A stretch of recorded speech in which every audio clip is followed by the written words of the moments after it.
नमस्कार, DD news पर आप दो टूक देख रहे हैं। मैं हूं अशोक श्रीवास्तव। आज रक्षाबंधन का पर्व देश भर में मना। आज बहनों ने भाई के हाथ पर राखी बांधी और भाई ने यह संकल्प लिया कि वो बहनों की रक्षा करेगा। ये संकल्प हम हर साल लेते हैं, रक्षाबंधन का पर्व हर साल मनाते हैं। लेकिन आज जब देश में रक्षाबंधन मना तो आंखें कुछ नम थी और दिल में कुछ गम था। ऐसा इसलिए क्योंकि पश्चिम बंगाल में, कोलकाता में जो कुछ एक ट्रेनी डॉक्टर के साथ हुआ, उसके बाद देश में महिलाओं की सुरक्षा को लेकर तमाम सवाल हमारे सामने उठ गए हैं।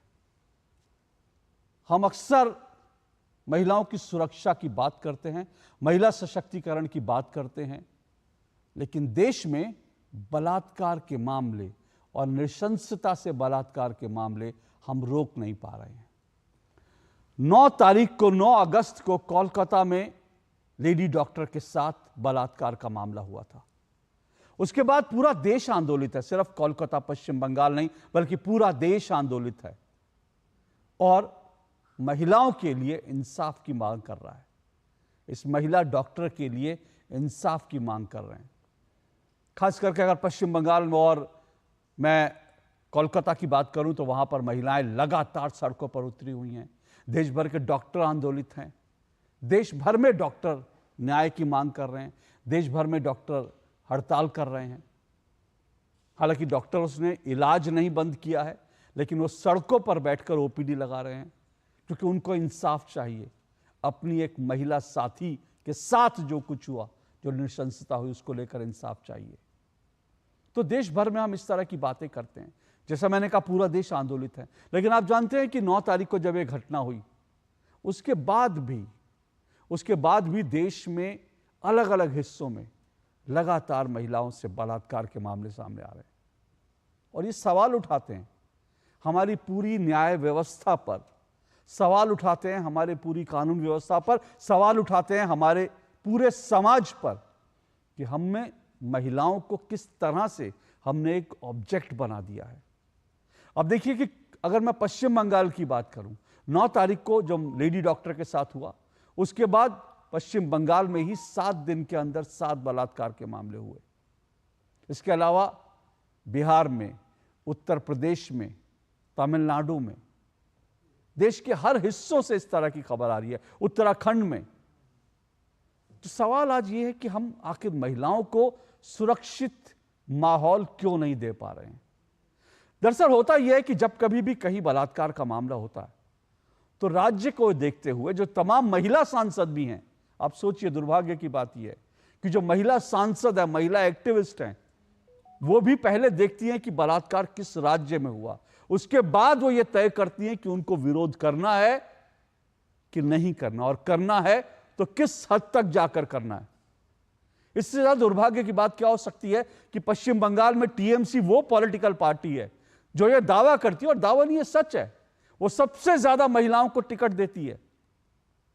लोकसभा के साथ साथ राज्यसभा में भी उसने तमाम महिलाओं को संसद में भेजा है। वो महिलाओं का सबसे बड़ा प्रतिनिधित्व करने का दावा करती है टीएमसी। लेकिन उसकी महिला सांसद अचानक तस्वीर से लापता हो जाती हैं, अचानक गायब हो जाती हैं जब पश्चिम बंगाल में महिलाओं के ऊपर अत्याचार होते हैं, चाहे वो संदेश खाली का मामला हो या अब कोलकाता में जो बलात्कार का मामला है।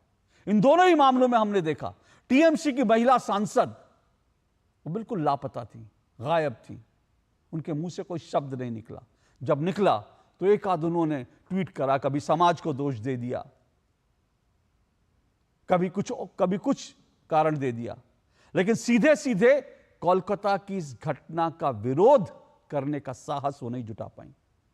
तो देश के सामने आज सवाल यह भी है, किस तरह की महिला सांसद हम अगर चुन भी लेते हैं, बना भी देते हैं, अगर इस तरह के महिला एक्टिविस्ट हमारे देश में बहुत सारी हैं, ढेर सारी हैं, लाखों की तादाद में हैं, तब भी इनके होने का औचित्य जो है वो क्या है, अगर वो सही समय पर सही तरीके से आवाज नहीं उठा सकते तो। ये सारे सवाल आज हमारे सामने हैं और मैं फिर कह रहा हूं, अगर आप दो टूक देखते हैं तो मैं लगातार ये सवाल उठाता हूं। हर पॉलिटिकल पार्टी से सवाल उठाता हूं कि भाई ऐसा क्यों होता है कि आपके राज्य में जब बलात्कार होता है तब आप खामोश हो जाते हैं, दूसरे राज्य में बलात्कार होता है तब आप बड़ी तेजी से आवाज उठाते हैं। आपको अच्छी तरह से याद है, बीजेपी से मैं बार बार पूछता हूं, आखिर बृजभूषण शरण सिंह के मामले में इतनी देरी से उन्होंने क्यों एक्शन लिया? कांग्रेस से सवाल पूछता हूं, और कांग्रेस से आज भी सवाल है कि लड़कियों लड़ सकती हूं का नारा देने वाली प्रियंका गांधी वाड्रा, राहुल गांधी आखिर आज कहां हैं? एक हफ्ते बाद भी उनको बंगाल के बारे में कुछ सोचने की फुर्सत नहीं है, सिर्फ एक ट्वीट करके उनकी जिम्मेदारी पूरी हो गई। अब तक बंगाल जाने का साहस नहीं जुटा पाए हैं वो। क्यों? समाजवादी पार्टी जो हाथरस में बहुत एक्टिव थी, लेकिन जैसे उसके 2 नेताओं के नाम आते हैं बलात्कार के मामले में, खामोश हो जाती है। इसी तरह से आज भी अखिलेश यादव का आखिरी बयान मुझे याद है, वो कहते हैं ममता बनर्जी बड़ी संवेदनशील नेता हैं।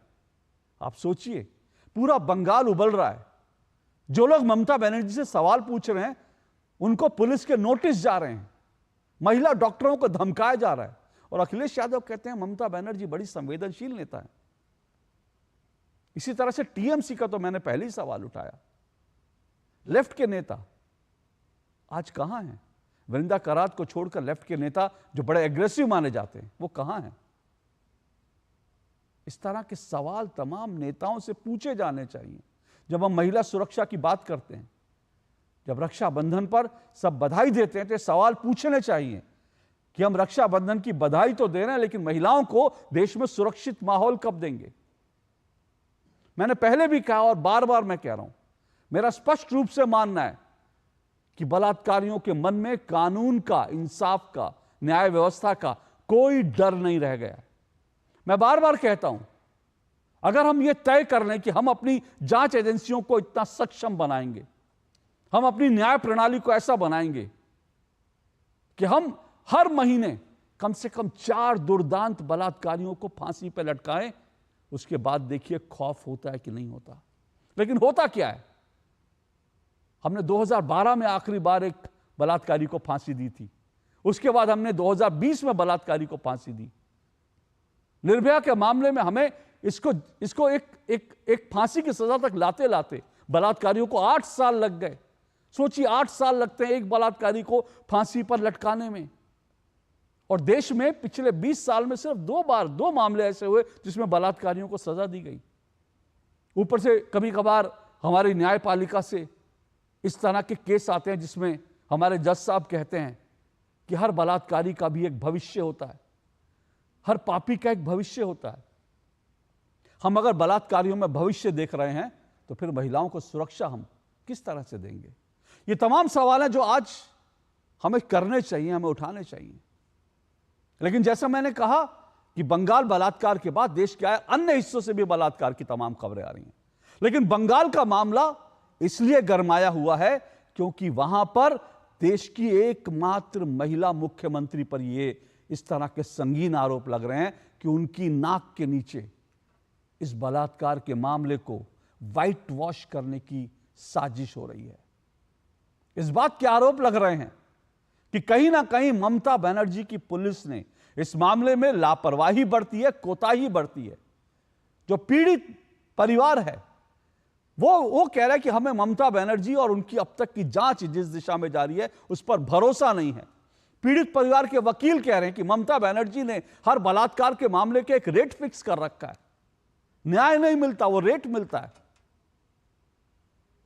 जो पीड़ित महिला डॉक्टर थी उनके साथी कह रहे हैं कि हमें इस कानून व्यवस्था, हमें इस पुलिस पर कतई भरोसा नहीं है, क्योंकि पुलिस ने एक बार नहीं कई बार कोताही बरती है।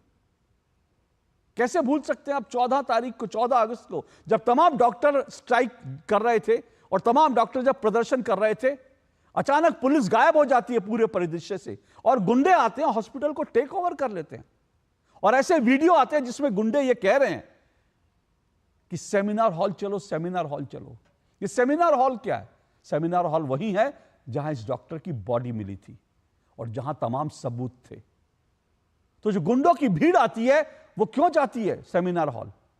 क्यों वो सबूत नष्ट करने जाती है?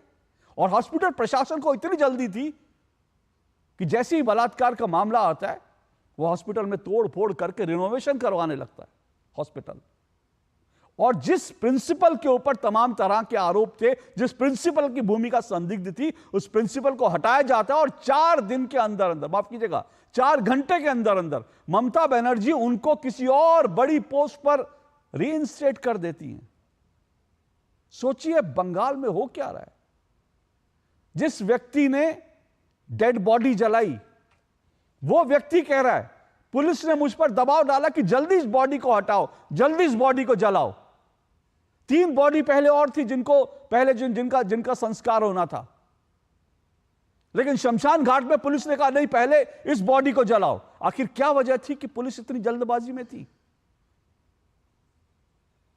ये तमाम सवाल हैं जो आज पूछ रही है देश, और इसीलिए आज इन सवालों पर चर्चा जरूरी है।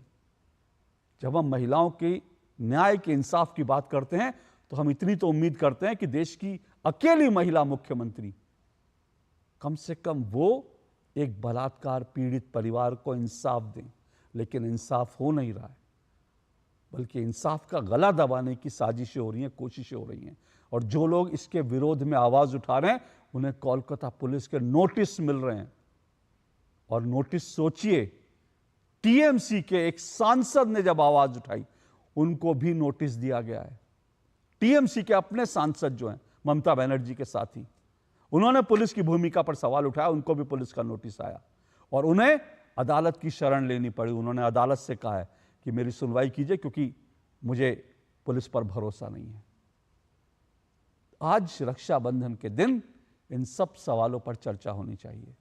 इससे पहले आगे बढ़ूं, मैं आपको कुछ बहनों की आवाज सुनवाता हूं, क्योंकि बहनों की यह आवाज आज देश की आवाज है। और फिर कुछ राजनीतिक बयानबाजी भी सुनेंगे। पहले ये सुनिए, उसके बाद इस चर्चा को आगे बढ़ाएंगे।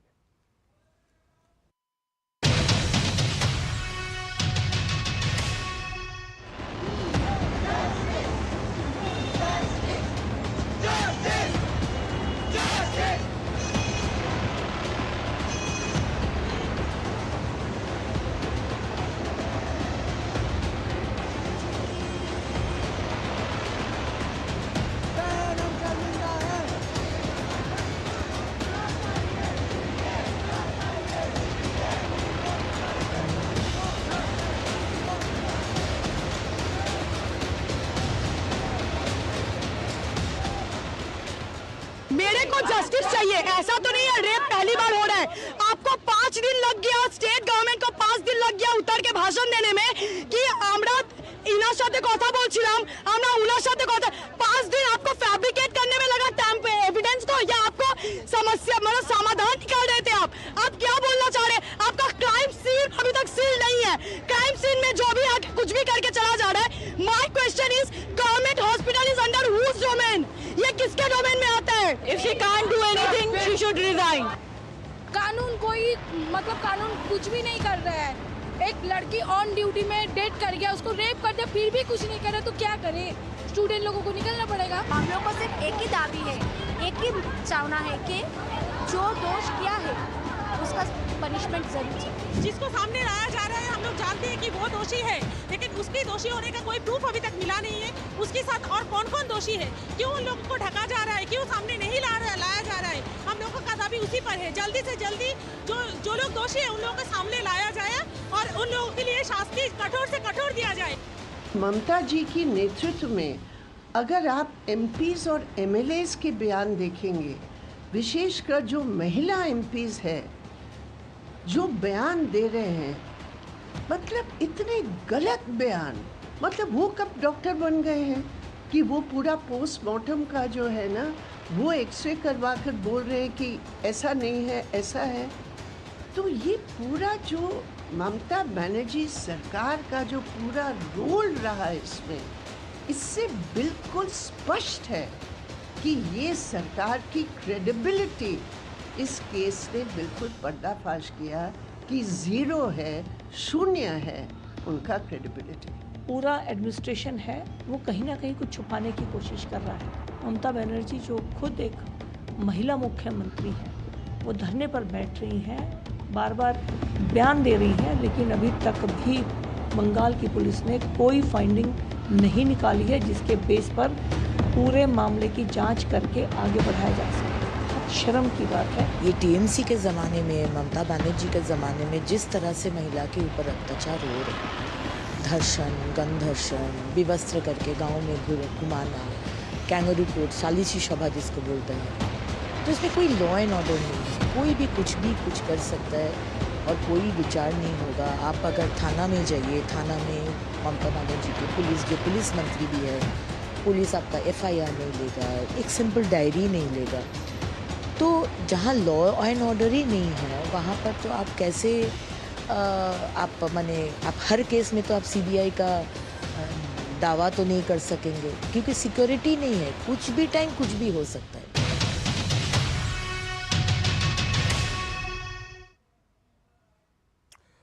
तो ये तो आपने तमाम बयान सुने, कुछ महिलाओं के, जो महिला नेत्री हैं उनके बयान सुनवाए मैंने आपको, और साथ साथ कुछ आम देश की महिलाओं की, देश की आम बहनों की आवाज़ें भी सुनवाई। अच्छा, अब आपको मैं TMC के सांसद सुनवाता हूँ वो क्या कर रहे हैं। सुखेंदु शेखर राय अलग हैं, उन्होंने इसके खिलाफ आवाज़ उठाई, उनको पुलिस का नोटिस आ गया। लेकिन जिन महिला सांसदों को लेकर के TMC, ममता बनर्जी ये दावा करती हैं कि वो महिलाओं का रिप्रेजेंटेशन दे रही है, वो महिला सांसद क्या कर रही हैं? वो महिला सांसद इस वक्त दो काम कर रही हैं। TMC की महिला सांसद, एक, सोशल मीडिया पर लोगों को पुलिस की धमकियां दे रही हैं, और साथ साथ अब CBI पे सवाल उठा रही हैं, क्योंकि ममता बनर्जी के शासन में जो कुछ हुआ उसमें बहुत सारी गड़बड़ियां अब धीरे धीरे उजागर हो रही हैं, इसलिए सवाल अब CBI पर उठाया जा रहा है। सागरिका घोष पहले पत्रकार थी और अब सांसद हैं, TMC की सांसद हैं। वो क्या कह रही हैं सुनिए, और साथ में आपको बॉक्स में ये भी दिखाऊंगा वो किस तरह से कोलकाता पुलिस को टैग करके महिला डॉक्टरों को और बाकी जो प्रदर्शनकारी हैं उनको धमकियां दे रही हैं।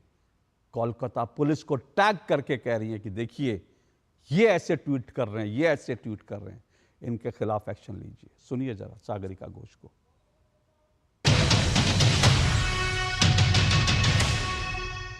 The RG Kaur case was handed to the CBI on the 14th of August. Since then, the CBI has not taken any action.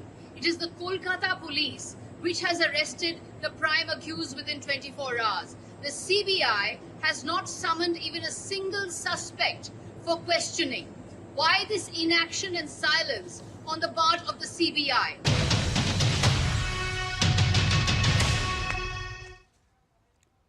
तो ये पूर्व पत्रकार और अब TMC की महिला सांसद सागरिका घोष आज वो CBI पर सवाल उठा रही है। 5 दिन CBI क्या कर रही है, अब तक कुछ नहीं, क्यों कुछ नहीं किया, कितनी जल्दी है। अदालत में तो पुलिस को 7 दिन चाहिए थे, अब वो चाहती हैं 5 दिन में ही CBI ये केस सॉल्व कर दे, वो केस सॉल्व कर दे जिसमें पुलिस ने कई सबूत टैंपर कर दिए, इस तरह के आरोप लग रहे हैं।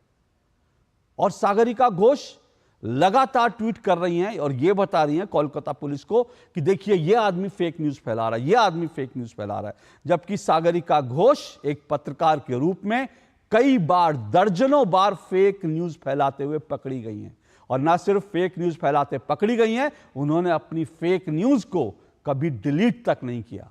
मेरे पास सिर्फ 2 न्यूज है, मैं पूरा समय उनको नहीं देना चाहता, मेरा कार्यक्रम इंपॉर्टेंट है, लेकिन उनका जो डबल स्टैंडर्ड है उसको एक्सपोज करने के लिए आपको 2 ट्वीट दिखा रहा हूं उनके। ये ट्वीट जो है, ये ट्वीट कब का है? ये 2017 का ट्वीट है, 9 दिसंबर 2017 का ये सागरिका घोष का ट्वीट है, जिसमें वो ट्वीट करती हैं कांग्रेस को टैग करते हुए, और वो ये कहती हैं कि जो EVM मशीन है वो ब्लूटूथ सिग्नल पकड़ रही है, नेटवर्क हैकिंग जो है उसकी पॉसिबिलिटी लग रही है। सोचिए, इनको EVM में ब्लूटूथ सिग्नल दिख रहा था, EVM हैक होते दिख रही थी, जो पूरी तरह से फेक न्यूज है, और ये आज पुलिस को टैग करके कह रही हैं कि फलाना आदमी फेक न्यूज फैला रहा है, ढिमकाना आदमी फेक न्यूज फैला रहा है। एक और इनका मैं आपको नायाब नमूना दिखाता हूं। ये ट्वीट कब का है? ये ट्वीट 2018 का है। इन्होंने, इन मोहतरमा ने एक ट्वीट किया था और ट्वीट करके ये कहा था कि दिल्ली में लड़के हिंदू प्राइड, हिंदुओं से इतनी नफरत है इसलिए हिंदू प्राइड शब्द का इस्तेमाल किया, होली से इनको नफरत है क्योंकि हिंदुओं का पर्व है, और इसलिए लिखा होली पर जो लड़के हैं वो प्राइड, हिंदू प्राइड फील कर रहे हैं और लड़कियों को सीमेन यानी वीर्य से भरे गुब्बारे मार रहे हैं। ये इनका ट्वीट है। और मैं आपको जानकारी दे दूं कि इन्होंने ट्वीट किया, उसके बाद फॉरेंसिक जांच हुई। फॉरेंसिक जांच में यह साबित हो गया कि कोई सीमेन से भरा गुब्बारा नहीं था। यह फॉरेंसिक लैबोरेटरी ने जांच करके रिपोर्ट दी, उसके बावजूद इन्होंने यह ट्वीट डिलीट नहीं किया। और जिन लोगों ने सागरिका घोष को कहा कि आपने फेक न्यूज फैलाई, अपना ट्वीट डिलीट कीजिए, उन लोगों को सागरिका घोष ने ब्लॉक कर दिया, लेकिन अपना ट्वीट डिलीट नहीं किया। और आज ये मोहतरमा दूसरों पर फेक न्यूज फैलाने का आरोप लगाकर कोलकाता पुलिस की धमकी दे रही हैं। ये असली चेहरा इन लोगों का। चलिए आज की डिबेट शुरू करूंगा। आज की डिबेट में मेरे साथ 4 मेहमान जो हैं वो मेरे साथ जुड़ चुके हैं आज की डिबेट में। आइए एक एक करके चारों मेहमानों का परिचय करवा दूं। मेरे साथ जो लोग आज जुड़ रहे हैं उनमें माधवी अग्रवाल हैं। माधवी अग्रवाल जो हैं बीजेपी की स्पोक्स पर्सन है माधवी अग्रवाल। मेरे साथ दूसरी मेहमान सोफिया खान हैं, टीएमसी की नेता हैं सोफिया खान जी। मेरे साथ नाजिया खान जी हैं। नाजिया खान जी जो हैं वो अधिवक्ता हैं और सोशल एक्टिविस्ट हैं, वो भी पश्चिम बंगाल से संबंध रखती हैं। और मेरे साथ अशोक यादव हैं, समाजवादी पार्टी के प्रवक्ता हैं। अब चारों मेहमानों का शुक्रिया आज की डिबेट में जुड़ने के लिए। सोफिया खान जी, ये जो कुछ केस चल रहा है जिस तरह से, और अभी अभी मेरे पास एक बयान भी आया, मैं चाहता हूँ उस पर भी आपको बताना चाहिए क्योंकि आप तो एक्टिविस्ट हैं, आप तो खूब नेता हैं, आप देर रात को भी निकलती होंगी। माजिद मेमन ये टीएमसी के नेता हैं, इनका भी अभी बयान आया है, महिलाएं रात को घर पर रहें, घर से बाहर ना निकलें। आपको लगता है कि महिलाओं को घर में रहना चाहिए, महिलाओं को घर से नहीं निकलना चाहिए क्योंकि बलात्कार होते हैं? और इन्होंने बंगाल के रेप के संदर्भ में कहा है, और आप तो मेरे प्रोग्राम में कई बार कह चुके हैं पश्चिम बंगाल सबसे सुरक्षित है, लेकिन आज टीएमसी के नेता कह रहे हैं, और टीएमसी के नेता नहीं बल्कि एक जो है एक मैंने सुना कि जो वहाँ पर हॉस्पिटल से जुड़े एक अधिकारी हैं, वो कह रहे हैं कि महिलाओं को रात की ड्यूटी नहीं देंगे अब। बोलिए। नमस्कार आप सभी को। देखिए, सबसे पहले तो इस पूरे घटना में, और मैं क्या कहूँ, ये पूरे देश में जो है बहुत ही दुख की घड़ी है। हम लोग किसी भी एज अ वुमेन मैं यही कहना चाहूंगी कि जिन्होंने भी ये बयानबाजी की है, जैसा कि अगर आप कह रहे हैं और उसमें अगर सच्चाई है तो मैं इसको कंडेम करती हूँ। और देखिए, कोई भी अपने आप को यहाँ पर टीएमसी का नाम देकर टीएमसी नेता बन जाए या टीएमसी का नाम दे दे, मुझे नहीं लगता कि उसके बातों पे सबसे पहले तो उसे फैक्ट चेक करना है कि वो टीएमसी के लोग हैं भी या नहीं है। सोफिया जी एक मिनट सुनिए प्लीज। आपने कहा, आपने कंडेम किया, मैंने आपको शुक्रिया करा, अच्छी बात है, और मुझे लगता है सभी लोगों को इस तरह से पार्टी लाइन तोड़ करके महिलाओं की हिस्सा हो।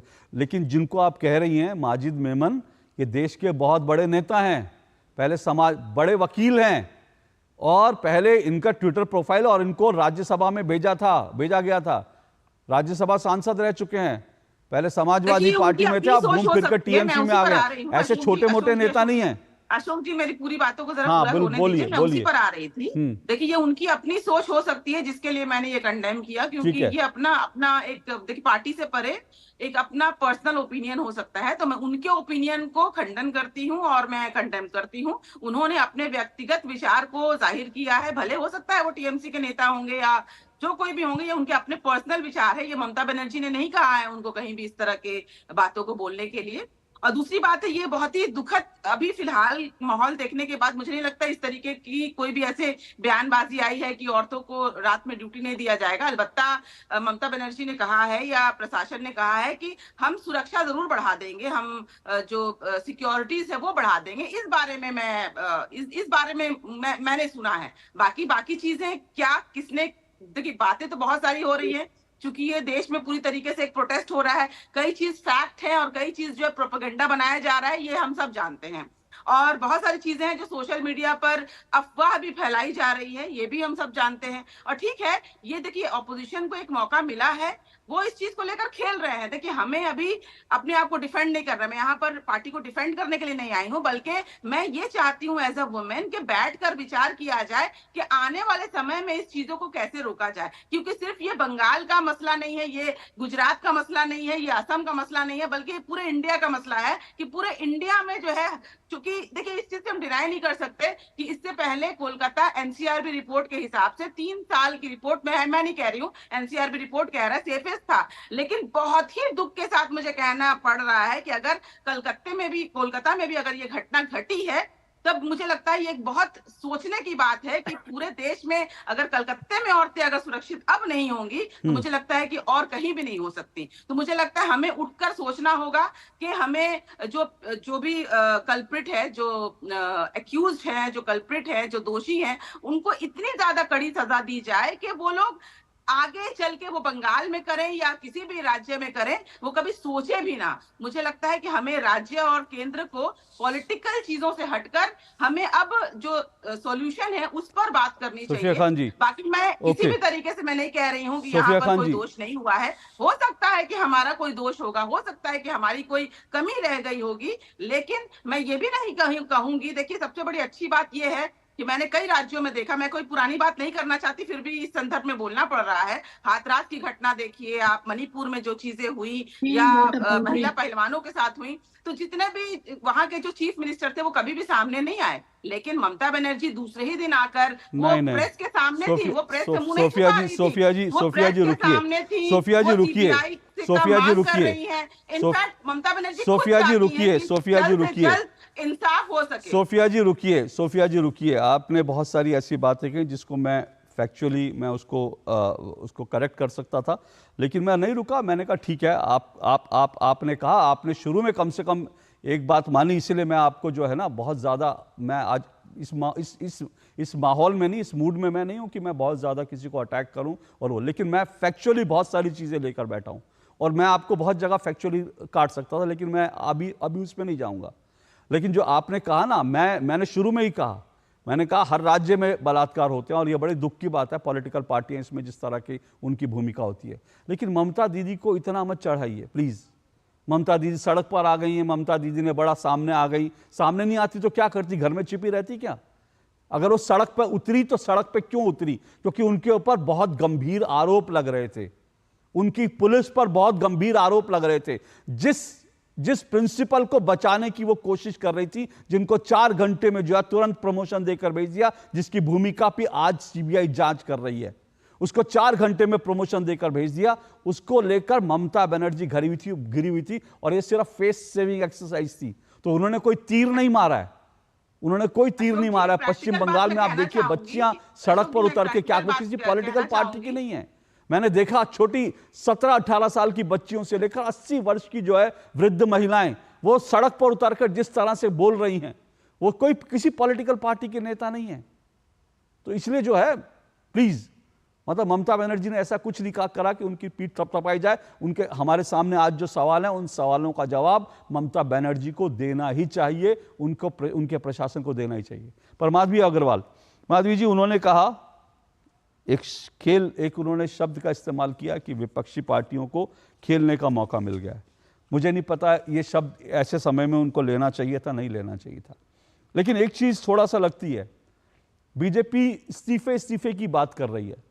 अब तो सीबीआई इंक्वायरी हो रही है, जब सीबीआई इंक्वायरी हो रही है तो फिर सीबीआई इंक्वायरी का जांच का इंतजार करना चाहिए। हो सकता है जितनी चीजें अभी जिन पर सवाल उठा रहे हैं वो सीबीआई इंक्वायरी में हो सकता है कुछ भी ना निकले। तो क्या आप लोग इसमें राजनीति कर रहे हैं? अशोक जी, सबसे पहले तो दुर्भाग्यपूर्ण है कि आज हम लोग रक्षाबंधन के दिन में बैठकर महिलाओं के लिए जो है आज भी इंसाफ की मांग कर रहे हैं और उस पर चर्चा कर रहे हैं कि महिलाएं सुरक्षित कैसे होंगी हमारे समाज में और देश में। एकमात्र भारत एक ऐसा देश है जहां पे रक्षाबंधन का त्योहार मनाया जाता है और इसके पीछे एक ही कारण है कि भाई हमारी सुरक्षा करें। बहनें मांगती हैं अपने भाइयों से, ये वचन मांगती हैं। लेकिन अफसोस है कि आज हम इस पे चर्चा करें क्योंकि यहाँ पर महिलाएं सुरक्षित ही नहीं है, बहन बेटियां सुरक्षित नहीं है। रही बात, उन्होंने जो एक शब्द इस्तेमाल किया निश्चित रूप से कि राजनीति का खेल खेल रहे हैं, अगर आप करें तो राजनीति नहीं होती है। दूसरा, अगर आपसे प्रश्न पूछे तो राजनीति हो जाती है। जरा सोचिए कि इन लोगों ने ये जो अपने आप को टैग लगाया हुआ है कि जो कोलकाता है वो सबसे ज्यादा मतलब सबसे सेफेस्ट सिटी है देश के अंदर में, लेकिन इस सेफेस्ट सिटी के पीछे में जो डेटा है, क्या वो प्योरेस्ट है? क्या वो सही डेटा है? आपने खुद ही बताया शुरुआत में कि अभी तक 7 जो है वो बलात्कार और घटनाएं घट चुकी हैं।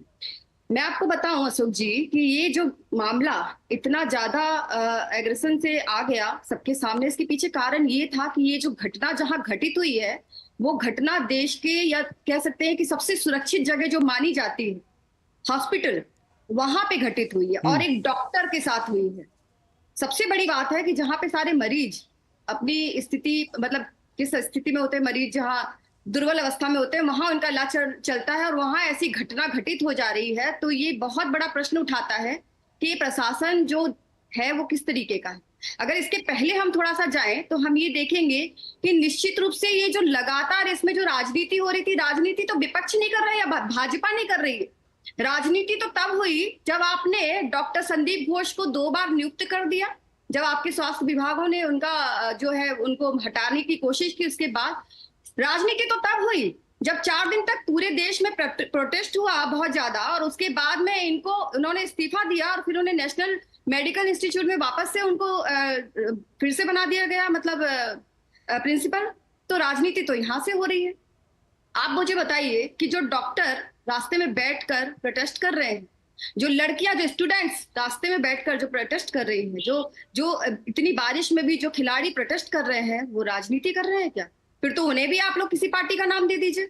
अरे भाजपा यहाँ की प्रमुख विपक्षी पार्टी है, क्या हम जनता की आवाज बनकर अपनी बात सामने नहीं रखेंगे? आपने तो हम लोगों को एक मार्च निकालने तक का मौका नहीं दिया। हम धरना प्रदर्शन करना चाहते थे एक जगह बैठकर, वो भी आपकी प्रशासन हमें अनुमति नहीं देती है। लेकिन आपकी प्रशासन उनको अनुमति देती है जब 7,000 लोग बैठकर गाड़ी में आते हैं और अंधेरी रात में आकर हॉस्पिटल के अंदर तोड़फोड़ करने लगते हैं और कोशिश करते हैं कि वो पहुंच जाए जहां पर ये घटना घटित हुई थी, वहां पर भी तोड़फोड़ करके सबूतों को मिटा दिया जाए। राजनीति तो तब हुई जब जहां पर ये प्रकरण हुआ उसके 2 दिन बाद वहां पर एन्वेषण का काम शुरू हुआ। राजनीति तो तब हुई जब वहां उनके पेरेंट्स उनसे पूछ रहे थे तो पेरेंट्स को कहा गया कि आपकी बेटी ने सुसाइड कर लिया। राजनीति तो तब हुई जब 3 घंटे तक पेरेंट्स को अपनी बेटी का चेहरा देखने नहीं दिया। राजनीति तो तब हुई जब उनको उसकी जो बेटी जो मर गई है उसको जल्दी से जल्दी जलाने की उनकी प्रशासन की कोशिश और दबाव बना रहा। तो राजनीति तो आप लोग कर रहे हैं भाई। एक महिला मुख्यमंत्री है, एक महिला मुख्यमंत्री है, पूरे देश भर की हमारी माँ माटी मानुस की मुख्यमंत्री है जी। आप लोग यही नारा लगाते हैं, पहले माँ आता है, थोड़े दिन बाद हम यहाँ पे दुर्गा पूजा करेंगे। आज आप सोचिए कि इस बंगाल के लोगों ने दुर्गा पूजा जो कमेटी है उन्होंने उनसे चंदा लेने से मना कर दिया। इससे बड़ा अपमान किसी भी महिला मुख्यमंत्री का हो सकता है क्या? हम तो ये महिला होने के नाते एक बात बोलती हूँ, मैं महिला हूँ, मैं महिला होने के नाते बोलती हूँ, मैं पश्चिम बंगाल में रह रही हूँ, क्या मैं सेफ हूँ? मैं आपसे पूछना चाह रही हूँ, आप भी एक महिला है सोफिया जी, आपके घर में भी बच्चियां होंगी, आप बताइए क्या सेफ है यहाँ पर? अगर जी एक बात, एक चीज में 2 चीजें, एक तो आपने जो जिक्र किया वो इम्पोर्टेंट है। पश्चिम बंगाल में जितनी दुर्गा पूजा कमेटियां हैं वो पैसे नहीं ले रहे सरकार से, ये एक बड़ी खबर आई है। वो कह रहे हमें इस सरकार से पैसा नहीं चाहिए। सोचिए, दुर्गा पूजा कमेटी जो है वो सरकार से फंड लेने से इनकार कर रही है। और दूसरा, मोहन बागान और ईस्ट इंडिया, नहीं माफ कीजिएगा, कौन सा दूसरा club? Football club. 2 football club हैं, दोनों के बीच राइवलरी है, लेकिन दोनों की जो टीमें हैं, दोनों के जो सपोर्टर हैं, पहली बार उन्होंने एक साथ मिलकर एक चीज के लिए आवाज उठाई है, वो बंगाल की उस महिला डॉक्टर के लिए इंसाफ की बात करो। और आपने जो बात कही ना राजनीति की, मैं एक बात पर देखिए, आप लोग आपस में जब कोई दूसरा आरोप लगाते हैं ना राजनीति कर रहे हैं, राजनीति कर रहे हैं, राजनीति करती है पॉलिटिकल पार्टी, इसमें कोई दो राय नहीं। लेकिन मुझे लगता है कई बार पॉलिटिकल पार्टियों को राजनीति करनी चाहिए, लेकिन प्योरेस्ट वे में राजनीति कीजिए ना, प्योरेस्ट राजनीति कीजिए ना, प्योर उसमें सिर्फ मामले को खींचने के लिए मत खींचिए, लेकिन इंसाफ दिलाने के लिए तो मांग उठाइए। अगर सागरिका घोष, महुआ मोइत्रा जैसी जो प्रखर अपने आप को महिला नेत्री कहती हैं, जया भादुरी, जया बच्चन जैसी जो निर्भया के समय रो पड़ी थी, अगर वो खामोश रहती हैं तो बीजेपी की महिला नेता आवाज उठाती है तो बिल्कुल जायज है। जो लोग मणिपुर पर सवाल उठा रहे थे, और उठाना बड़ा वाजिब था, जो लोग हाथरस में सवाल उठा रहे थे वाजिब था, अगर वो आज खामोश हैं तो ये बीजेपी की जिम्मेदारी बनती है बीजेपी ये सवाल उठाए, क्योंकि अगर कोई पॉलिटिकल पार्टी सवाल नहीं उठाएगी तो फिर सवाल, वो उन सवालों का जवाब हमें कैसे मिलेगा जिन सवालों का जवाब देश और बंगाल के लोग इस वक्त तलाश रहे हैं। मैं आऊंगा इस पर, लेकिन इस छोटे से ब्रेक के बाद। अरे क्या हो गया, पूरा का पूरा गांव यहाँ आ गया। भैया इसी हाथ से चारा खिलाते हो, तभी तो आपके गाय भैंसों की ब्याज सबसे ज्यादा है। पगले, ये चमत्कार इस हाथ का नहीं, हाथ में जो कपिला पशु आहार है उसका है, जो पशुओं की सेहत अच्छी रखता है और ब्याज भी बढ़ाता है। कपिला, देश का नंबर 1 पशु आहार। बात जब पीढ़ियों के लिए बनने वाले घर की हो तो जिम्मेदारी बड़ी हो जाती है। गैलेंट समझता है ये जिम्मेदारी। अब डबल एम रिब्स के साथ गैलेंट एडवांस TMT रीबार, निर्माण का रियल हीरो। मुथूट फाइनेंस से गोल्ड लोन लेते हुए कोई डाउट नहीं है, क्योंकि यहाँ है पूरी ट्रांसपेरेंसी, 100% भरोसा और सुरक्षा। तभी तो मुथूट फाइनेंस है भरोसा इंडिया का। तो गोल्ड लोन लेने के लिए कॉल करें 1-800-313-1212। शादी का किचन महके जहां, गोल्डी किचन किंग मसाले हो वहां। गोल्डी लाए हैं फ्रेश लॉक टेक्नोलॉजी, जो रखे मसालों को हर समय फ्रेश। दो टूक आप देख रहे हैं और दो टूक में आज हम चर्चा कर रहे हैं ममता से टूटी आस, बहनें मांग रही इंसाफ। जी हां, देश भर की बहनें आज रक्षाबंधन के पर्व पर इंसाफ की मांग कर रही हैं कोलकाता की उस महिला डॉक्टर के लिए जिसको बड़े ही विभत्स तरीके से बलात्कार करके जिसकी हत्या कर दी गई। फिलहाल इस मामले की CBI जांच कर रही है और इसको लेकर देश भर में जो है लोग गम और गुस्से में हैं। अगर जहां तक CBI जांच की बात है, आज TMC ने सीधा CBI जांच पर जो सवाल उठा दिए और CBI की भूमिका पर सवाल उठा दिए, लेकिन ये समझिए कि CBI जो है उसको अभी बहुत चीज़ें स्टैब्लिश करने में वक्त लगेगा।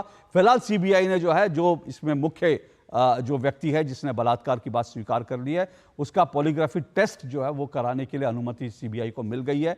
बहुत जल्द, शायद कल ही उसका पॉलीग्राफी टेस्ट होगा और उसमें से शायद बहुत सारी चीज़ें हमारे सामने आए। CBI फिलहाल 4 एंगल्स पर जांच कर रही है कि क्या ये हत्या पूर्व नियोजित थी, क्योंकि ये मत भूलिए कि ये जो पीड़ित परिवार का जो वकील हैं उनका कहना है कि इस महिला डॉक्टर को शायद कहीं और मार करके उसका बलात्कार के उसके बाद सेमिनार रूम में रख दिया गया था। तो क्या ये पूर्व नियोजित थी, और पूर्व नियोजित थी तो क्यों? दूसरा, जिन 4 लोगों के साथ अंतिम इस महिला डॉक्टर ने डिनर किया, उनके वो क्या जानते हैं, क्या भूमिका, उनसे पूछताछ होनी है। तीसरी बात, डॉक्टर और मरीजों से भरा जो हॉस्पिटल था उसमें आखिर ऐसा क्या हुआ कि किसी को आवाज़ नहीं सुनाई दी इस महिला डॉक्टर की, ये भी एक एंगल है। और बड़ा एंगल वो है कि क्या वो हॉस्पिटल के बारे में कुछ जानती थी, उस हॉस्पिटल RG कार हॉस्पिटल के बारे में क्या ये महिला डॉक्टर कुछ जानती थी, क्योंकि कई तरह की चीज़ें सामने आ रही हैं। और मेरे पास RG कार हॉस्पिटल का डिटेल में इतिहास भी है मेरे पास कि वहाँ पर लगातार इस तरह के इंसिडेंट होते हैं। कभी कोई डॉक्टर जो है सुसाइड कर लेता है, कभी एक और डॉक्टर, एक खबर है कि इसमें पॉर्न कुछ जो है रैकेट चल रहा था, उसको लेकर कुछ सवाल उठे। ऐसा पूरा RG कार हॉस्पिटल को लेकर बहुत सारी चीज़ें हैं। तो आरोप सीधा सीधा ये है, इस RG कार हॉस्पिटल में कुछ रैकेट चल रहा था जिसके बारे में ये महिला डॉक्टर शायद जानती थी और इसलिए उसकी आवाज़ खामोश करा दी। तमाम एंगल हैं जिन पर फिलहाल जो है जांच चल रही है और सच सामने आना चाहिए और उम्मीद आएगा अगर जो सबूत है उनको टैंपर नहीं कर दिया गया होगा तो। इसी सब पे चर्चा कर रहे हैं माधवी अग्रवाल मेरे साथ जुड़ी हैं, बीजेपी की प्रवक्ता हैं, सोफिया खान मेरे साथ जुड़ी हुई हैं, TMC की नेता हैं, नाजिया खान जो है वरिष्ठ अधिवक्ता हैं और बंगाल से संबंध रखती हैं, अशोक यादव समाजवादी पार्टी के प्रवक्ता हैं। अशोक यादव जी, मुझे लगता है कि आप लोगों ने गठबंधन बनाया था चुनाव लड़ने के लिए। कोई ऐसा गठबंधन आप लोग जो, चुनाव लड़ने के लिए आप गठबंधन बनाते हैं, आपकी इच्छा है, लेकिन महिला सुरक्षा के लिए कोई गठबंधन नहीं बना सकती पॉलिटिकल पार्टियां, सिर्फ चुनाव लड़ने के लिए गठबंधन बनेगा। महिला सुरक्षा का जब सवाल आएगा तो हर पॉलिटिकल पार्टी के अपने अपने जो है राज्य के हिसाब से अपने अपने उनके बयान होंगे, अपने अपने हिसाब से उनकी राजनीति होगी। एक महिला सुरक्षा पर भी गठबंधन बना लीजिए। अशोक जी, देखिए, जब हमारी सरकार थी तो हमने 10-90 जैसा एक सिस्टम दिया था वुमेन पावर लाइन के नाम से। और जहां तक आप कोलकाता वाला मामला बता रहे हैं, उस बहन के साथ पूरे देश को संवेदना है, पूरा देश दुखी है, सारे राजनीतिक दल के साथ साथ सभी लोग दुखी हैं। दूसरी बात कि किसी भी घटना पे अशोक जी, जो इस तरह की विभत्स करने वाली घटना होती है, उस पर पॉलिटिक्स नहीं होनी चाहिए किसी के द्वारा भी। हमें नहीं करें कौन कर रहा है कौन नहीं कर रहा है, लेकिन पॉलिटिक्स नहीं होनी चाहिए। आज सवाल उठता है, आपने अपने ओपनिंग रिमार्क्स में निर्भया कांड का जिक्र किया था कि निर्भया कांड के दोषियों को 8 साल बाद सजा हुई, लेकिन 2014 से आज 2024 हो गया, लगभग 10 साल कुछ महीने हो गए मोदी जी को सत्ता में आए हुए। इस तरह की निर्भया टाइप के बहुत सारे इंसिडेंट्स हुए देश में, जो कि विभत्स घटनाएं एक तरह से कह सकते हैं, दरिंदगी की सीमाएं पार हुई। लेकिन क्या किसी को फांसी हुई? और अगर नहीं फांसी हुई तो क्यों नहीं फांसी हुई, ये सवाल तो उठता है। तो अगर जो सीरीज ऑफ इवेंट्स हैं, जैसे आपने कई घटनाओं का जिक्र किया, चाहे हाथरस की घटना या मणिपुर की घटना, जो कि पूरा इंटरनेशनल लेवल में देश की छवि खराब हुई और मानवता को शर्मसार किया, बीएचयू की घटना अशोक जी, आपने एक बड़ा अच्छा सवाल उठाया, मैं उसी पर आपसे एक काउंटर क्वेश्चन है। आपने कहा क्या किसी को फांसी हुई? बड़े सारे इंसिडेंट हुए। सवाल ये है, ऐसी फांसी के लिए या ऐसे मामलों में आप लोगों ने कब आवाज उठाई? मैं इसलिए बता रहा हूं क्योंकि आपका जो है ना, आप लोग कंगना रनौत को कहते हैं, कंगना रनौत को आप लोग ट्रोल करते हैं, मतलब आप लोग मतलब पूरा विपक्ष। लेकिन आप लोगों का भी जो हिंदुस्तान का इतिहास है ना, वो 2014 से शुरू होता है, 2014 से शुरू होकर 2024 तक आता है। उसके पहले का इतिहास आप भूल जाते हैं। लेकिन मैं आपको याद दिलाता हूं, और मेरा आपसे सवाल भी है, इस देश में मध्य प्रदेश में 4 साल की एक बच्ची का बलात्कार होता है। 4 साल की बच्ची बलात्कार करके उसकी हत्या कर दी जाती है। सुप्रीम कोर्ट तक ये तमाम अदालतें उसको फांसी की सजा सुनाती हैं। इसका मतलब क्या है? इसका मतलब साफ था कि जांच एजेंसियों ने अपना काम पर्याप्त तरीके से किया। लेकिन सुप्रीम कोर्ट ने उसके बाद फैसला सुनाया कि हर सिनर का, हर पापी का भी एक भविष्य होता है, और उसकी फांसी की सजा माफ कर दी। ठीक है, क्योंकि हर सिनर का एक भविष्य होता है। उसकी मां ने, उस बच्ची की मां ने सुप्रीम कोर्ट में एक रिव्यू पिटीशन डाली और कहा मेरी बेटी का भी भविष्य था, जिसको इस बलात्कारी ने खत्म कर दिया। लेकिन उसकी पिटीशन रिजेक्ट हो गई। आप में से कितनी पॉलिटिकल पार्टियों ने सुप्रीम कोर्ट का जाके दरवाजा खटखटाया? आप लोगों के पास, इंडी गठबंधन के पास तो बड़े बड़े लॉयर हैं। आतंकवादी के लिए आप लोग रात को 12 बजे एक आतंकवादी के लिए आप लोग अदालत का दरवाजा खटखटा देते हैं। अदालत आपके लिए विशेष सुनवाई करती है।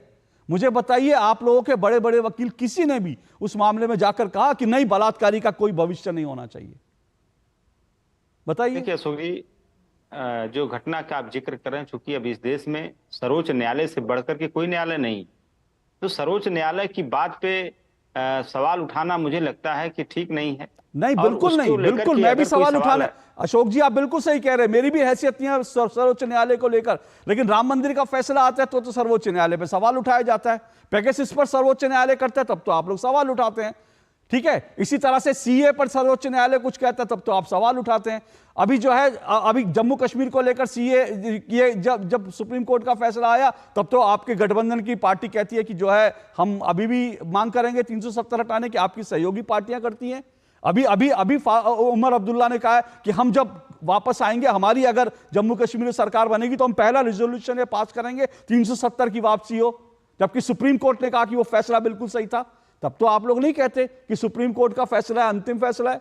यही तो मेरा सवाल है। अगर सुप्रीम कोर्ट ने एक बात कही थी तो आप लोग जाते ना, रिव्यू पिटीशन और डालते, और सुप्रीम कोर्ट को आपके वकील, फिर कह रहा हूं 12 बजे अगर आतंकवादियों के लिए कोर्ट खुलवाई जा सकती है तो बलात्कारियों को सजा देने के लिए रात को 12 बजे आप लोग क्यों नहीं जाते? देखिए, आपको 12 बजे रात को आतंकवादियों के सहयोग के लिए दरवाजा खटखटाने की बात तो याद है, लेकिन आपको एक चीज और याद रखनी चाहिए। इसी आरएसएस से जुड़ा हुआ, लगभग चौथी पीढ़ी से जुड़ा हुआ एक डीआरडीओ वैज्ञानिक था, प्रदीप कुरुलकर, तो जानते होंगे उसको। उसने देश की खुफिया जानकारियों को आईएसआई को बेचा। ध्रुव सक्सेना ने यही काम किया, भाजपा में आरएसएस में जुड़ के आतंकवादी घटनाओं को अंजाम देते रहे। क्या उसको फांसी करवाई मोदी सरकार? बताइए, नहीं करवाई, क्योंकि उनके लोग थे। तो सरकार की मंशा क्या है, सबसे बड़ा सवाल उठता है। आज अगर हाथरस की घटना को या मणिपुर की घटना को या बीएचयू की घटना को, अशोक जी, आपने हाथरस का, बाकी सबका, बहुत अच्छी बात है, नहीं होती, बहुत अच्छी बात है, आपने नहीं होती अशोक जी। नहीं, तो आपने किसके लिए फांसी, आप बताइए। मोहित खान के लिए आपने फांसी मांगी? आप लोग तो डीएनए टेस्ट मांगते हैं। ठीक है, आपका एक और जो नवाब यादव पकड़ा गया, उसके लिए क्या हुआ? उसके लिए भी आपकी महिला प्रवक्ता जो है वो कहती हैं कि नार्को टेस्ट होना चाहिए, तब तो आपने फांसी नहीं मांगी। अब मुलायम सिंह जी का बयान कौन नहीं जानता? लड़कों से गलती हो जाती है। जिस देश में मुलायम सिंह जैसे नेता जब ये कहेंगे कि बलात्कारियों से गलती हो जाती है, लड़कों से गलती हो जाती है, तो फिर उसके बाद आप ध्रुव सक्सेना के लिए फांसी मांगिए। बिल्कुल मांगिए, मैं तो कह रहा हूं आपका वकील जाए, मेरे से दस्तखत ले लीजिए, मैं उसमें पिटिशनर बनता हूं। हर देश गद्दार के लिए फांसी होनी चाहिए। लेकिन जब ध्रुव सक्सेना के खिलाफ आवाज उठाएंगे तो फिर उसके बाद जो है, जो नारे लगाने वाले होते हैं ना, कि भारत तेरे टुकड़े होंगे इंशाअल्लाह इंशाअल्लाह, उनको जब टिकट मिलती है तो उसके खिलाफ भी जरा आवाज उठा दिया करिए, तब उनके सपोर्ट में जाके जेएनयू में मत खड़े हो जाए करिए। वो व्यक्ति जो कहता है इंडिया की चिकन नेक काटनी है, उसके समर्थन में मत कह दिया करिए क्योंकि ये मुस्लिम है इसलिए जो है इसको साथ ऐसा हो रहा है, तब भी कहे फांसी की सजा मांगा करिए। भारत का चिकन नेक काटने का मतलब है देशद्रोह, उसके लिए भी फांसी की सजा मांगा चाहिए। डबल स्टैंडर्ड ना, दिक्कत यह है कि हर पॉलिटिकल पार्टी के डबल स्टैंडर्ड होते हैं, और वो अभी आपने बार बार हाथरस का, आपने अयोध्या की बच्ची के लिए कब इंसाफ मांगा, आपने कन्नौज की बच्ची के लिए कब इंसाफ मांगा, मुझे बताइए। देखिए, हमारे वहां के सांसद अवधेश प्रसाद ने कहा कि इसको फांसी होनी चाहिए। अब इससे ज्यादा क्या बात होगी? जो आपने डीएनए टेस्ट बिल्कुल नहीं कहा, उन्होंने फांसी नहीं मांगी। अरे सर, आप बिल्कुल नहीं मांगी, उन्होंने कहा हाँ, वो अवधेश प्रसाद ने कहा कि इनके खिलाफ कार्रवाई होनी चाहिए, लेकिन दूसरी तरफ सुनिए सर, दूसरी तरफ आपकी पार्टी के लोग और आपके उस नेता के लोग उस 12 साल की बच्ची का चरित्र हनन कर रहे हैं। और फिर कह रहा हूं, अभी डीएनए टेस्ट की मांग किसने की थी? अखिलेश यादव ने करी थी कि नहीं करी थी? और जूही सिंह जी ने कन्नौज के मामले में क्या कहा था कि नार्को टेस्ट होना चाहिए। मुझे बोलने दीजिए, मैं जवाब दे रहा हूँ, डीएनए टेस्ट का भी जवाब दे रहा हूँ। देखिए, डीएनए टेस्ट इसी योगी सरकार में एक एक्ट इन्होंने लाया था कि महिला अपराध के खिलाफ जिसमें 7 साल से ऊपर की सजा होनी है उसमें डीएनए टेस्ट मैंडेटरी है। और इसी बात को लेकर के हमारे राष्ट्रीय अध्यक्ष ने मांग किया डीएनए टेस्ट करा करके अधिकतम सजा दी जाए। हमारे सांसद अवधेश प्रसाद ने कहा कि ऐसे ये आपका सर, माफी चाहता हूं अशोक जी, ये आपने कहा अधिकतम सजा दी जाए, ये अखिलेश यादव का बयान नहीं है, आप निकाल के दिखा दीजिए। और सुनिए, अवधेश जी का यह बयान मुझे निकलवा के दिखा दीजिए जहां उन्होंने कहा फांसी की सजा। सुनिए अशोक जी, मैं अभी नाजिया जी के पास जा रहा हूं, आपके पास समय होगा, आप उनके फांसी का बात और दूसरा जो आप कह रहे हैं अखिलेश जी ने कहा कि मैक्सिमम सजा होनी चाहिए, वो जरा मुझे बयान जरा निकाल के दिखाइए, जरा मैं भी देख लेता हूं। नाजिया जी, ठीक है, मैं दे दे रहा हूं। नाजिया जी, ये जो बंगाल में जो कुछ हो रहा है, ये गूगल क्या लग रहा है इसमें, क्या वास्तव में ये इतना बड़ा मैं फिर कह रहा हूं, आरजी कर हॉस्पिटल का जो डिटेल है इसमें पुरानी खबरें हैं कुछ, क्या वहां वास्तव में ऐसा लगता है आपको कुछ चल रहा था? क्या वास्तव में कुछ चीजें ऐसी जिनको दबाने की कोशिश चल रही है? जो पीड़ित परिवार कह रहा है, उनके बयान कितने आपको लगता है कि उनके बयानों में दर्द है, उनकी पीड़ा है, या कुछ तथ्य भी हैं? पीड़ा भी है, दर्द भी है अशोक जी, और तथ्य भी है और सत्य भी है। क्योंकि एसएसकेएम हॉस्पिटल में पिछले कुछ महीने अगर पहले जाएंगे तो पता चलेगा कि कुछ हॉस्पिटल के स्टाफ थे जो गांजा पीते हुए दिखाई दिए थे। अच्छा जी, और आप कभी भी अगर आइएगा पश्चिम बंगाल, मैं आपको सरकारी अस्पताल लेकर के जाऊंगी, पर थोड़ा चेहरा ढकना पड़ेगा, तो बाहर में बहुत सारे ऐसे गुमनाम लोग बैठे रहते हैं जो वेस्टेज सिरिंज को इस्तेमाल करते हैं और उससे नशा करते हैं सरकारी अस्पताल के अंडर प्रीमाइसेस। 3 साल पहले अगर आप चले जाएंगे तो गौतेमाला से पुलिस आकर के टिकियापाड़ा के एक फैक्ट्री पर रेड किया था जहां पर डिस्प्रिन के स्ट्रिप्स में कोकीन और ड्रग्स का व्यापार चल रहा था। तो ये जो पेन है, ये जो पीड़ा है, ये जो सत्य है, ये जो तप है, ये सब ओरिजिनल है, ये सबके सब ओरिजिनल है। ये सिर्फ एक साधारण गैंगरेप और साधारण हत्या नहीं है, इसके पीछे बहुत बड़ा राज है। आप देखिए ना, डॉक्टर संदीप घोष ने सारे डेटा इरेज किए हैं अपने फोन से भी और अपने इलेक्ट्रॉनिक गैजेट से भी। क्या छुपा रहा है संदीप डेटा? बहुत इंपॉर्टेंट पॉइंट आपने रखा, क्योंकि संदीप घोष सीबीआई के सवालों का सही से जवाब नहीं दे पाए हैं और उन्होंने डेटा डिलीट किए हैं। बहुत इंपॉर्टेंट आपने बात रखी है। जी, अब मेरी दूसरी बात आती है कि क्यों ममता बनर्जी ने सेक्शन 163 लगवाया है और गैदरिंग को और प्रोटेस्टर्स को उन्होंने धमकाया है कि तुमको नोटिस जाएगा। आपको मैं एक इंफॉर्मेशन दे दूं, मुझे भी नोटिस आया है पोर्ट एरिया के पुलिस स्टेशन से हेटरेट स्पीच का। मैंने क्या ट्वीट किया है? मैंने सिर्फ इतना ट्वीट किया है कि अब पश्चिम बंगाल की महिलाएं सुरक्षित नहीं हैं। जो लोग मणिपुर की बात करते हैं, क्या वो चोपड़ा की मेरी मुसलमान बहन के बारे में बात नहीं करेंगे जिसके साथ न्यूड परेड हुआ था, जिसका गैंगरेप हुआ था? ममता बनर्जी जी की शब्दावली सुनिए, बहुत ज्यादा लव अफेयर और अट्रैक्शन लड़का लड़की में हो रहा है ना, इसीलिए इतनी बड़ी घटना हो गई। टीएमसी के लीडर क्या बोलते हैं कि जो भी ममता बनर्जी पर उंगली उठाएगा उसकी उंगली तोड़ दी जाएगी। उदयन गुहा जो मंत्री है, यहाँ के राज्य के मंत्री हैं इतने बड़े, वो भी कहते हैं कि उंगली तोड़ दी जाएगी। एक और टीएमसी लीडर है, वो कहते हैं बहुत ज्यादा अफेयर और बॉयफ्रेंड वाला चक्कर चलता है और ये प्रोटेस्टर जो है ना वो इंसाफ के लिए नहीं निकल रहे, अपने गर्लफ्रेंड और बॉयफ्रेंड को घुमाने के लिए निकल रहे हैं। शब्दावली सुनिए, शब्दावली। कल्याण बैनर्जी जो मेरे से बहुत सीनियर है, कई बार हमने सुप्रीम कोर्ट के में एक साथ बेंच शेयर किया है, वो कहते हैं प्रोटेस्टर के अंदर सुरसुरी मचा हुआ है, गिटार लेकर के घूम रहे हैं। मैं पूछना चाहती हूं कि जो डिप्यूटी सुप्रिंटेंडेंट ने फोन करके मिसगाइड किया था डिजीज की और विक्टिम के घर वाले को कि आपकी बेटी का तबीयत खराब है, और दोबारा फोन किया 10:45 में कि आपकी बेटी ने सुसाइड कर लिया है, उसके खिलाफ पुलिस ने, कोलकाता पुलिस ने क्यों नहीं FIR करके उसको उसी वक्त अरेस्ट किया? ओके, नाजिया खान जी आपने कुछ बड़ी बड़ी बातें कही हैं, खुलासा किया है, बड़ी चीजें बड़ी आपने हिम्मत से कही है। थोड़ा तैयार रहिए, हो सकता है देर रात जो है कोलकाता पुलिस का जो है लीगल नोटिस आपके पास आ जाए। कोलकाता पुलिस इस समय ये सबसे ज्यादा आपके पास आया हुआ कोलकाता पुलिस का नोटिस? जी, नोटिस आ चुका, कल ही आया है। चलिए, मुबारक हो बंगाल के लोगों को, तानाशाही जो है ये मुबारक हो कि जो बोलेगा उसके पास नोटिस आएगा। एक छोटा सा ब्रेक ले रहा हूं, ब्रेक के बाद एक बार लौटता हूं और इस चर्चा को आगे बढ़ाएंगे।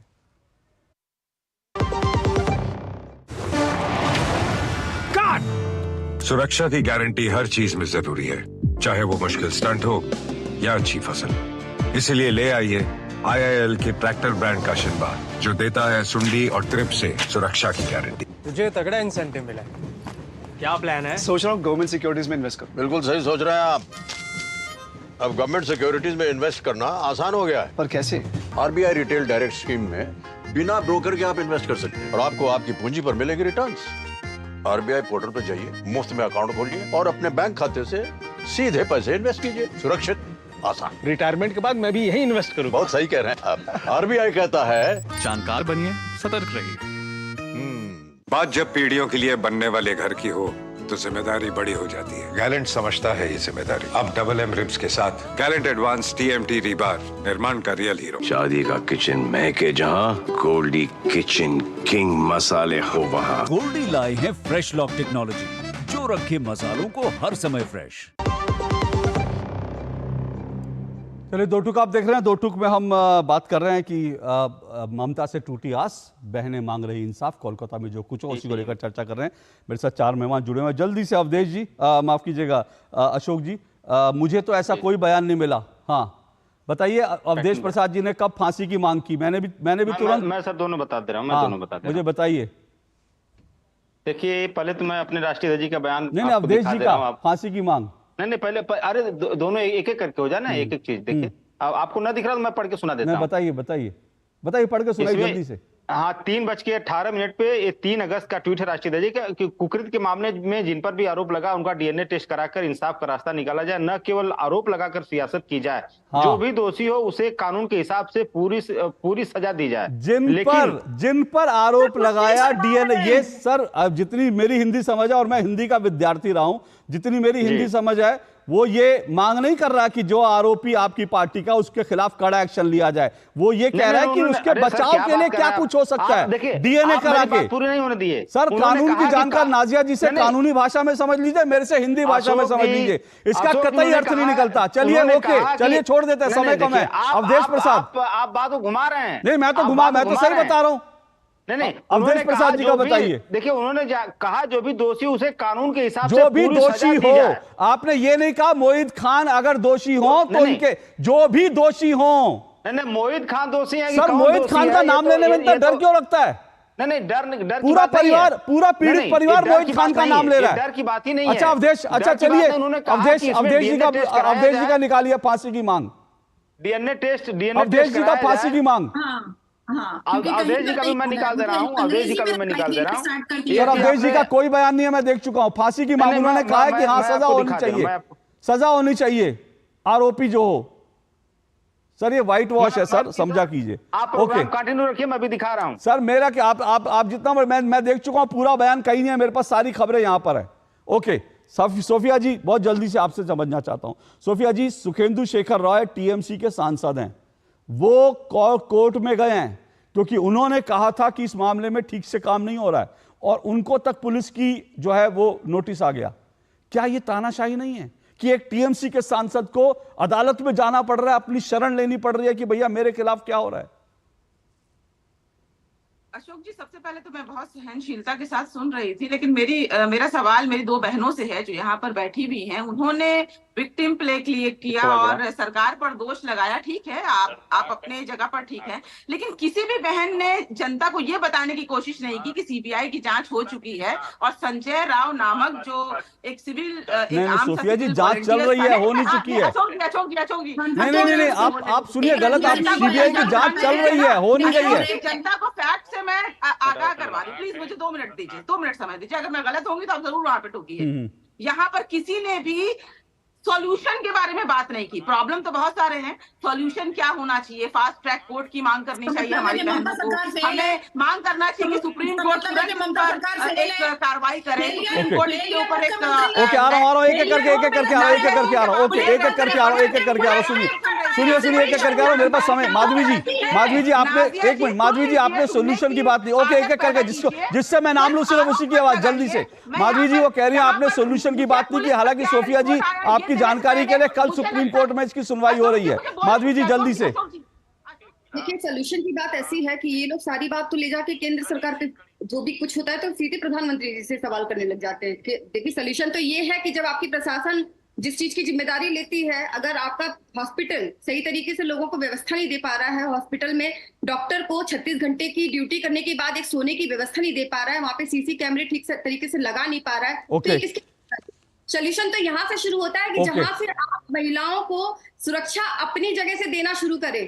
थोड़ी नाजिया जी, सोल्यूशन आप भी दे सकती हैं कुछ? आप लोगों की जरूरत है ना। शर्मनाक बात है कि पुलिस मंत्री होते हुए ममता बनर्जी ऐसे नशेड़ी, गंजेड़ी और इतने बदतमीज आदमी को सिविक पुलिस बनाती है। शर्मनाक बात है कि पुलिस एक बेटी का, एक डॉक्टर बेटी का बलात्कार कर रहा है और ममता बनर्जी बेशरम की तरह अभी भी रेजिग्नेशन नहीं दे रही है, रिजाइन नहीं कर रही है। ओके, चलिए अशोक जी जल्दी से 30 सेकंड में। हाँ,